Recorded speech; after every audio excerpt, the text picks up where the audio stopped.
اصل خوشی ہے حفظ قرآن کے اوپر.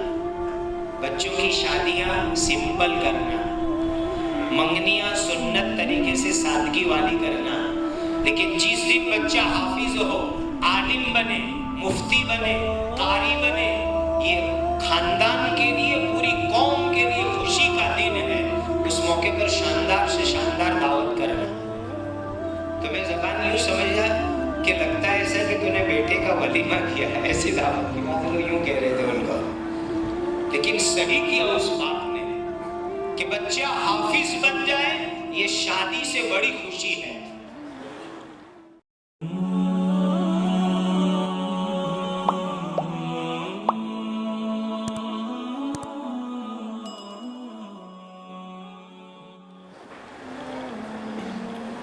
خدا نے زبردست علم دیا تھا. اپنی صورت بھی تشریف لاتے تھے، حضرت کی مجلس ہوتی تھی.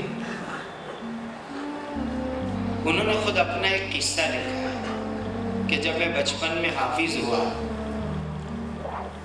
تو میرے ابا جان حافظ محمد احمد صاحب، وہ بھی بڑے بزرگ تھے، انہوں نے دعوت کی، پورے دیوبند کی زبردست دعوت کی، بڑے بڑے لوگوں کی، اور شاندار دعوت کی. اس موقع پر میں آپ سے کہوں گا کہ اصل خوشی ہے حفظ قرآن کے اوپر. بچوں کی شادیاں سمپل کرنا، منگنیاں سنت طریقے سے سادگی والی کرنا، لیکن جس دن بچہ حافظ ہو، عالم بنے، مفتی بنے، قاری بنے، یہ خاندان کے لیے، پوری قوم کے لیے خوشی کا دن ہے. اس موقع پر شاندار سے شاندار دعوت کرنا. ابھی میں ایک دعوت میں آیا تھا، بھی شاید اسی کمیونٹی کی دعوت تھی. ارشاد بھائی کا بچہ حافظ ہوا تھا، اپلے کا میں مل جواب تھی. تو میں نے بہت مبارکباد دی کہ یہ حقیقی خوشی ہے. بعض لوگ ان کو کہہ رہے تھے، میں سن رہا تھا کہ ایسا لگا تھوڑی تھوڑی میں زبان سمجھ لیتا ہوں. تو میں زبان یوں سمجھا کہ لگتا ہے ایسا کہ تو نے بیٹے کا ولیمہ کیا ہے، ایسی دعوت کی بات. لوگ یوں کہہ رہے تھے ان کو، لیکن صحیح کیا اس باپ نے کہ بچہ حافظ بن جائے. یہ شادی سے بڑی خوشی ہے. تو حضرت قاری طیب صاحب فرماتے ہیں کہ میرے ابا نے پورے دیوبند میں عالی شان دعوت کی. لوگ آتے ہیں، مبارکباد دیتے ہیں، ہدیے دیتے ہیں، جا رہے ہیں کھانا کھا کر. جب سارے مہمان چلے گئے تو ابا جان نے مجھے قریب بلایا. میں چھوٹا تھا، 7 سال کا بچہ تھا. مجھے کہا، بیٹے طیب، میں اللہ سے دعا کرتا ہوں کہ خدا تیرے علم کو پوری دنیا میں چمکائے. اور باپ کی یہ دعا قبول ہوئی. یہ علماء سمجھتے ہیں حضرت قاری طیب صاحب کا علم پوری دنیا میں کیسے چمکا. پھر دوسری بات میرے کان میں کہی جو میں باپوں کی طرف سے حافظوں کو کہنا چاہتا ہوں کہ میرے ابا جان نے یوں کہا کہ بیٹا، اللہ تمہارے علم کو دنیا میں چمکائے، لیکن میں نے تجھے حافظ بنایا ہے میرے واسطے. اور میرے واسطے حافظ بنانے کا مطلب یہ ہے، بیٹا تو جب تک زندہ رہے روزانہ مجھے 1 سپارہ پڑھ کر کے ایصال ثواب کرنا. کم سے کم 1 سپارہ پڑھ کے ایصال ثواب کرنا. تو جس وقت حضرت قاری طیب صاحب بیان فرما رہے تھے، حفظ کی دعوت کے 57 ایئر ہو چکے تھے. اور وہ یوں کہتے تھے، جس دن ابا جان نے نصیحت کی، آج 57 سال ہو گئے، روزانہ اوابین میں 1 سپارہ پڑھتا ہوں، اپنے ابا کو ایصال ثواب کرتا ہوں. کتنے خوش نصیب ہے وہ باپ کہ روزانہ بیٹا، رمضان نہیں، روزانہ 1 سپارہ اوابین میں پڑھ کر اپنے باپ کو ایصال ثواب کرے. کتنا خوش نصیب ہے وہ باپ. حافظو، اپنے ماں باپ کو ایسے یاد رکھنا، پوری زندگی پڑھو، ماں باپ کو ایصال ثواب کرو، ماں باپ کی قبروں کو چمکاؤ، ان کی جنت کو چمکاؤ، اللہ تمہیں چمکائیں گے. تو یہ قرآن آپ کو دعوت دے رہا ہے. راتوں میں پڑھو، دن میں پڑھو، صبح میں پڑھو، الگ الگ ٹائم میں پڑھو. دوڑ یاد کرو، اس کو بھولو مت. یاد رکھو جس نے قرآن کو یاد کیا، یاد رکھا، یاد رکھنے کی محنت کی، کتنی بھی بڑی عمر ہو جائے گی اللہ تعالیٰ اس کے ذہن کو کمزور ہونے سے بچا لیں گے، اس کا ذہن کبھی کمزور نہیں ہوگا۔ اور حافظو، آپ کو ادب سے آگے بھی ایک دو بات کڑوی عرض کر دو۔ یہ قرآن آپ کو کیا کہتا ہے؟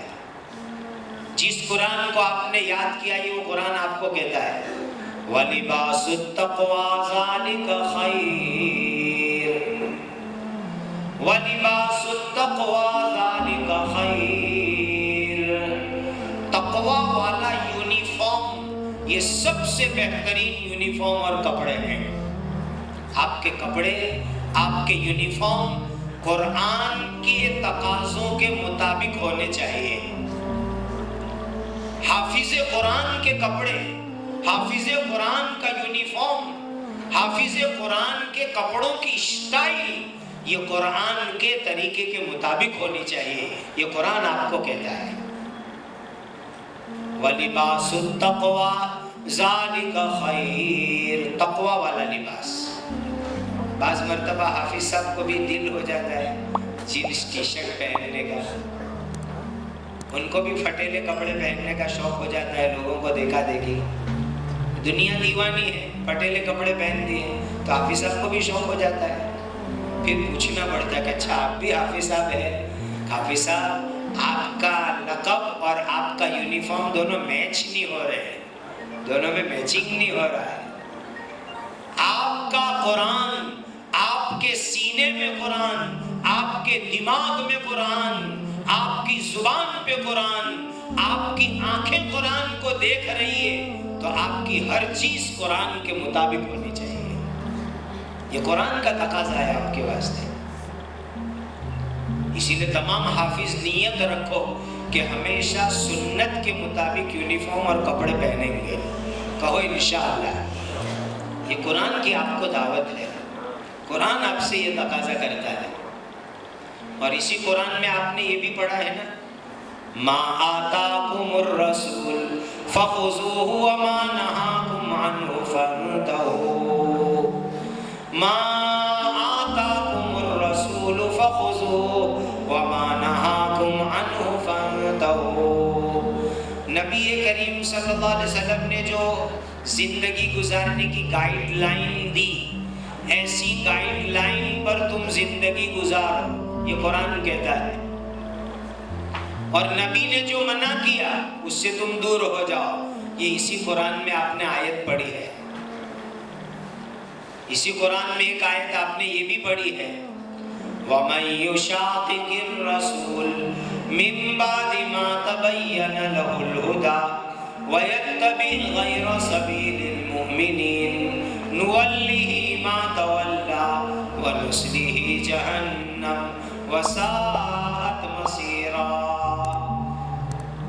جو نبی کا راستہ چھوڑ کر کے بے ایمانوں کے راستے پر چلے، وَمَن يُشَاقِقِ الرَّسُولِ مِن بَعْدِ مَا تَبَيَّنَ لَهُ الْهُدَى وَيَتَّبِعْ غَيْرَ سَبِيلِ الْمُؤْمِنِينَ نُوَلِّهِ مَا تَوَلَّى۔ نبی کا جو وے ہے، لائف سٹائل ہے نبی کی، وے آف پروفیٹ، نبی کا جو راستہ، اس پاکیزہ راستے کو چھوڑ کر جو غیر ایمان والے بے ایمانوں کے راستے پر جائے گا، خدا اس کو جہنم میں ڈالیں گے۔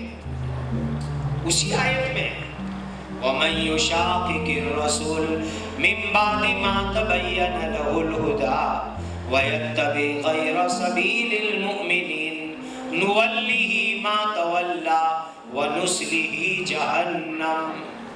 اتنی عربی تو سمجھتے ہو نا، وَنُصْلِهِ جَهَنَّمَ، جہنم تو سمجھ میں آ گئی، خدا جہنم میں داخل کریں گے۔ حافظو، تمہاری زندگی کی سٹائل اللہ کے نبی کے پاک طریقے کے مطابق ہو، تمہارے چہرے پر سنت کے مطابق داڑھی ہو، کہ کسی حافظ کی داڑھی کتری ہوئی نظر آوے، مونڈی ہوئی نظر آوے، یہ قرآن کے اوپر اس نے ظلم کیا ہے۔ کہ خدا نے تیرے سینے میں قرآن دیا اور قرآن کہتا ہے کہ سنت کے مطابق داڑھی رکھ، تیری داڑھی نبی کے طریقے کے مطابق رکھ. اور وہ حافظ صاحب ہے کہ قطرواتے ہیں, منڈواتے ہیں. کتنی شرم کی بات ہے کہ اس نے اللہ کی دی ہوئی نعمت کی کلم کلی ناشکری کی, ناقدری کی.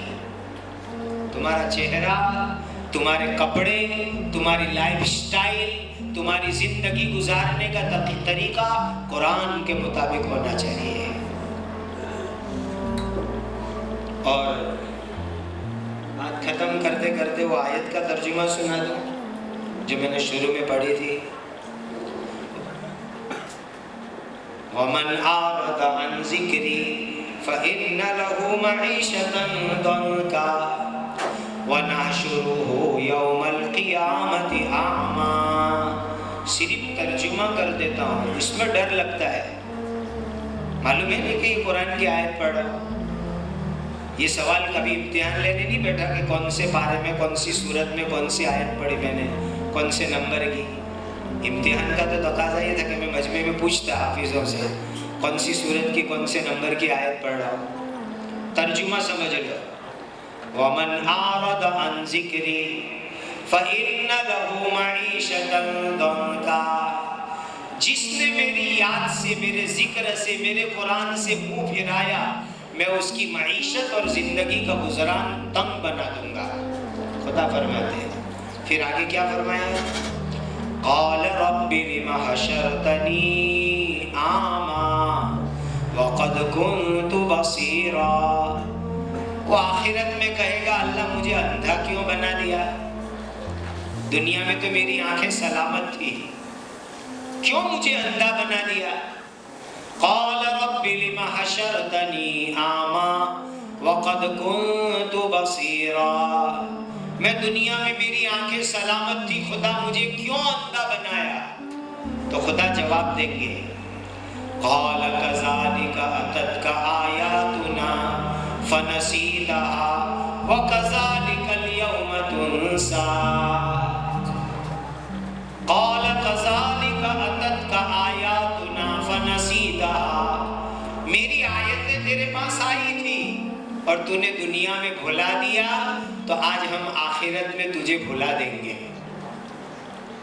تو نے دنیا میں ہماری قرآن کی آیتوں کو, ہماری آیتوں کو, احکام کو, قانون کو بھلا دیا, تو آج ہم رحمت سے تجھے بھلا دیں گے.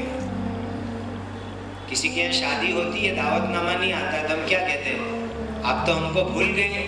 تو وہ جواب میں کہتا ہے تو ہم کو بھول گیا تھا, ہم بھی تجھے بھول گئے. تو نے تیری شادی میں نہیں بلایا, ہم تجھے نہیں بلاتے. اللہ فرماتے ہیں, یہ آیت کا ترجمہ ہے, کذالک اتتک آیاتنا فنسیتها. دنیا میں میری آیتیں تیرے سامنے آئی تھی, تو نے بلایا, آج ہم تجھے بلا دیں گے. رحمت سے بلائیں گے, جنت سے بلائیں گے, مغفرت سے بلائیں گے, نجات سے بلائیں گے.